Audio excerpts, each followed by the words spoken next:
The next president will be making this choice. The people will decide who should be the appointing authority. So, no, he will not be considered by the Senate. We're going to finish this nomination. So let there be no misunderstanding that there would be any kind of delaying tactic that would take us past the first Tuesday in November.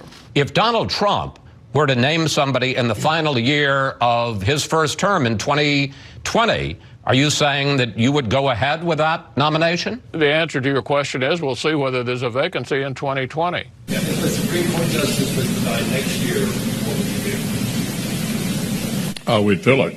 But if you're asking me a hypothetical about whether this Republican Senate would confirm a member of the Supreme Court to a vacancy that created this year. Before November. Yeah, we would fill it. We have an obligation under the Constitution, should we choose to take advantage of it, with a president of the same party as the Senate, to advance the nomination. And if you were back as the Senate Republican leader, and I hope you are, and a Democrat retires at the end of 2023, would they get a fair shot at a hearing? Not a radical, but a normal mainstream liberal?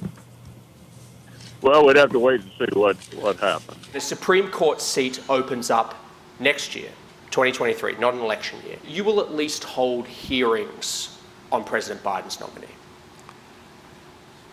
Most hypotheticals I don't answer, and I think that whole question puts the cart before the horse. You won't confirm a justice or put a justice up if you have the majority next year should a seat become available. Is that accurate? Yeah, I'm not going to announce what our agenda might be on appointments before we even become the majority.